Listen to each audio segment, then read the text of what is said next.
Hello, my beautiful souls. I am just adjusting.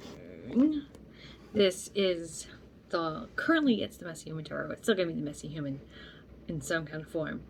I'm switching the format. I know, again, right? If you've been with me for a while, you know, like, I've been in discovery phase for a long time. And honestly, I think I was going to get to this point anyways, because so the current theme of a lot of my stuff right now is like, know your truth, but also to be your truth. And I've always been very chatty. I've always been I used to love storytelling. I loved it. And sometimes in some ways I still do a lot of that, even when I'm doing the tarot. Whenever I'm doing readings, I prefer doing readings in a story format. I feel like I'm always kind of like trying to, like, what's the story? And I'm also too looking for, like, the lesson. I'm looking for the deep dive. Like, what can we get from this to help us be better human beings, right? And I think that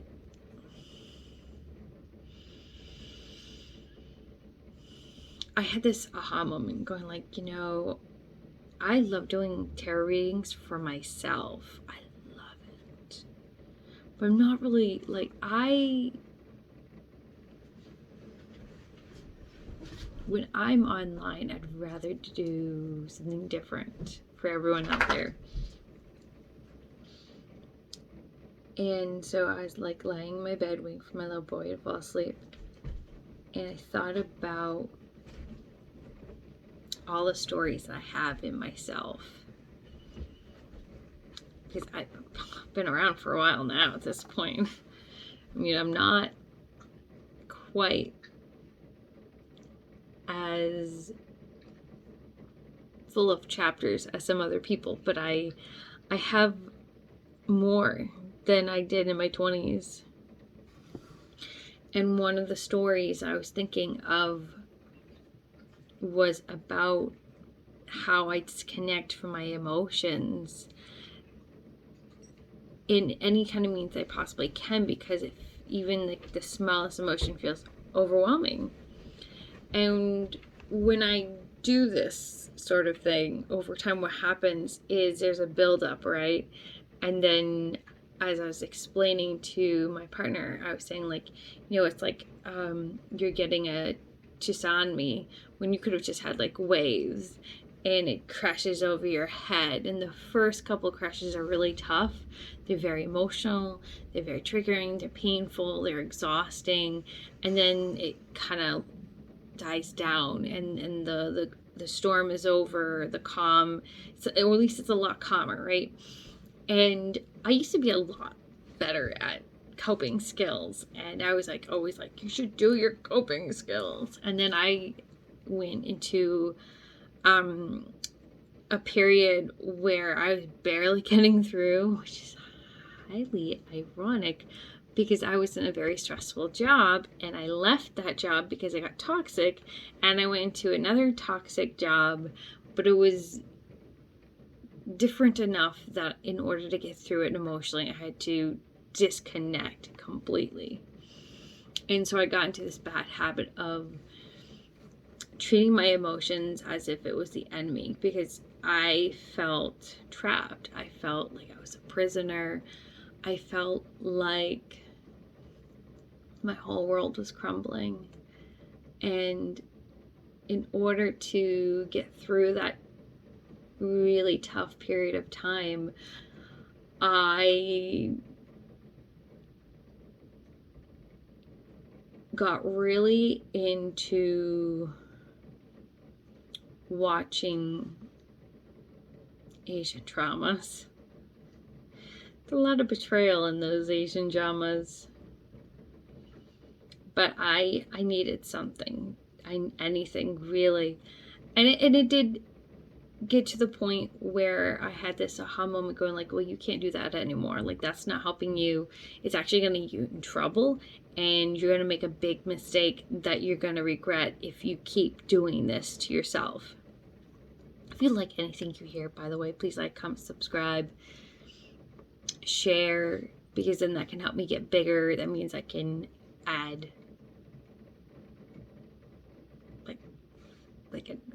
things that can make this better than it is right now. I feel like I would make a really good messy human doula, or messy human guide, you know what I mean? Like, so, like, this transformation has been long coming, because I remember I wanted to be a tarot reader because I wanted to help people, right? And when I would read for people, I remember feeling like there was this intense pressure to give them what they want, right? Which was answers. And when you're a messy human guide, things are not always black and white. There's a lot of gray, and there's a lot of confusion.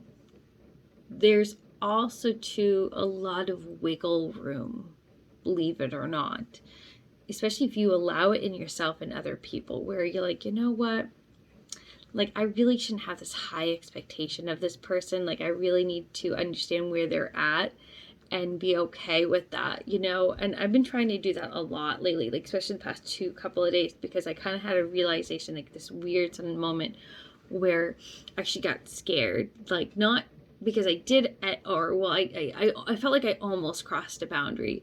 And I think that scared me a lot. Like, it was like cold water on my face, where I was like, I don't want to become one of those people that I would see and be like, why are you staying in the field if you don't like it, right? Like, why are you doing this to yourself? Like, why? You know, you should leave it if you don't like that kind of work anymore. And I actually still like doing the work I'm currently doing, but I know it's not my end game job, because of the fact that, you know, when I started doing it, I saw myself doing it for many years, and now I'm getting to the point where I'm starting to have more clarity, and I'm like, well, I actually want to be a messy human doula or a messy human guide. I want to support people in their emotional development, more in the adult end of things. But I also too like the idea of opening a shop one day. I like the idea of selling my poetry. I really like the idea of creating a tarot deck one day. You know, I'm very witchy, you know, just, I don't ever tell my truth. It doesn't mean that I'm, you know, not experiencing that truth deep inside. And I know that one day the current work I'm doing isn't really going to be a great representation of who I am internally.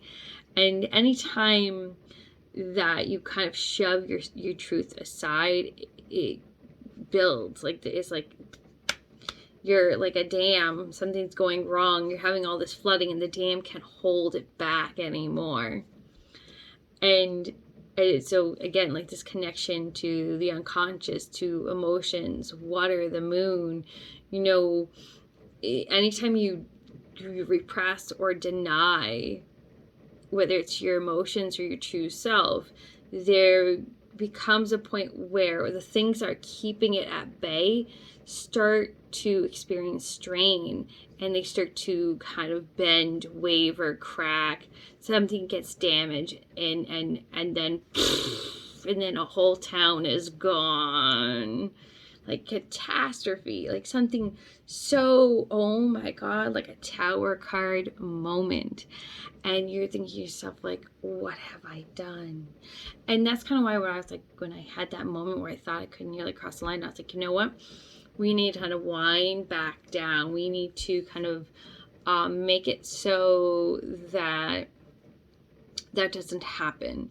And that's kind of why I rebooted this thing up. I was like, you need to actually have a release valve so that you are not putting yourself in that situation ever again. where you are not numbing out and hiding your truth. And for me, like, believe it or not, like, with Christian Doss, I used to hear him say it all the time. Like, you think that I'm here,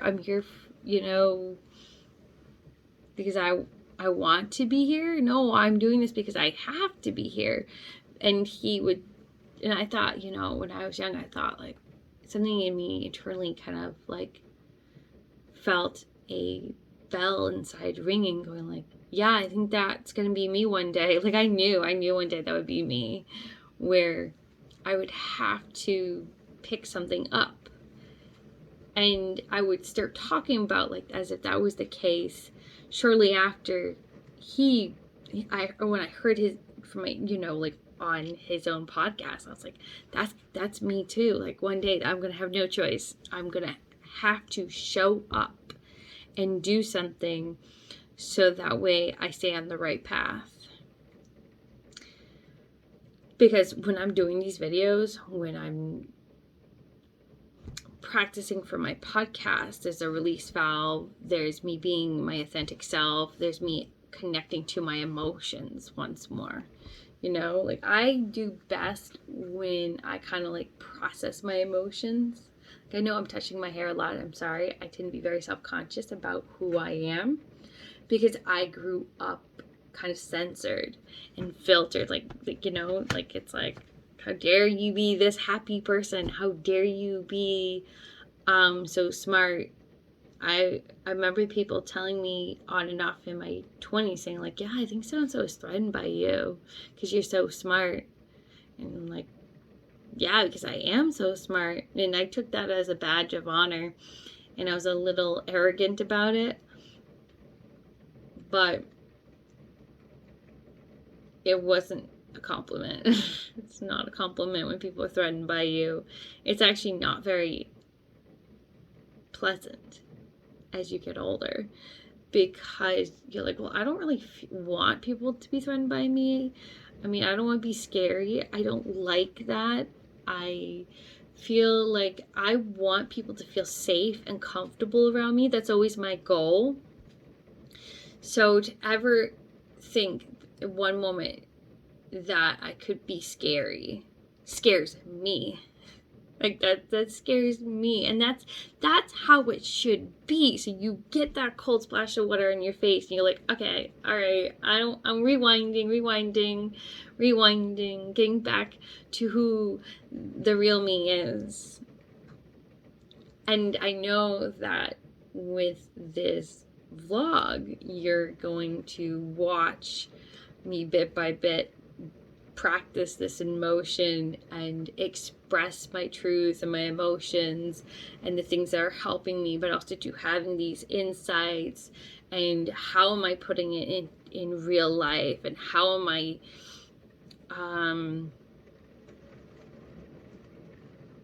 understanding it. And what I will say though to you is, in my personal experience, when I was a little bit better on top of my stuff, there is a certain level of peace that kind of follows you. So I'm going to try to regain that. That would be just so nice. That would be so nice. It's like a nice internal thing. There's just like a little light bulb. You're like, oh, that's so pretty.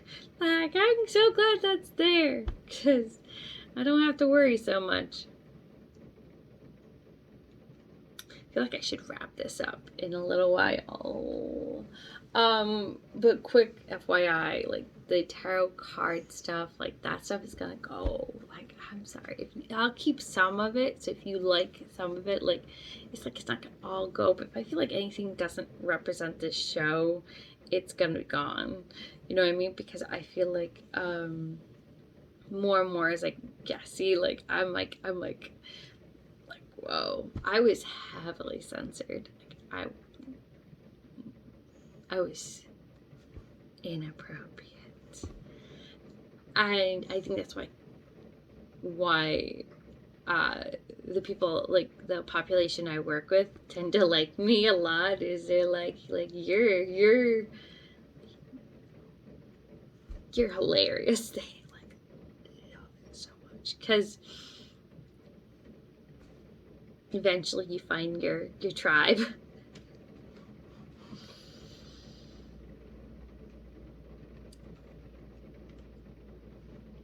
All right, we're gonna really wrap this up. This is a short video, I guess. That's okay though. That's really okay. Don't mind the hair touching it. That might take forever to go away, honestly.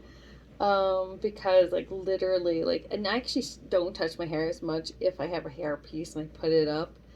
It's just like the moment it's down, I'm like, that's not. It's like, ugh.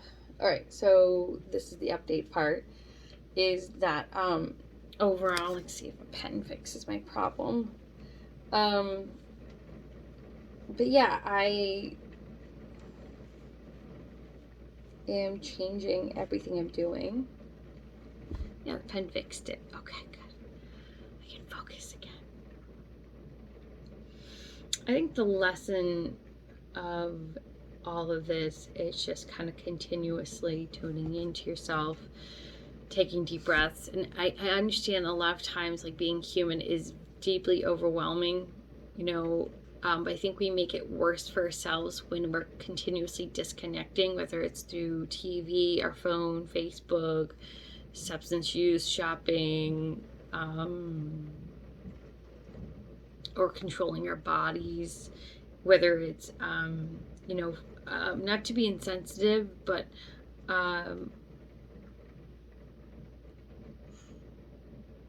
it just, we do all kinds of things to ourselves to kind of keep ourselves in line or disconnected. And it's deeply painful, and it's there for a reason. Whether it's actually a long-term good reason is a whole nother story, but it's really designed so the status quo can basically stay safe and sane, but it's never really safe, and change will occur regardless. It just may mean that you will kind of like try to force things to be what they are, and it's not gonna work. It just won't. And so for myself, I try to get back into the flow of things that have made me happy, like my poetry, like my art. Not that I'm an artist per se, but I tried to do my reading, I tried to be spiritual, I tried to go in nature, I tried to do these things, because if I do not, then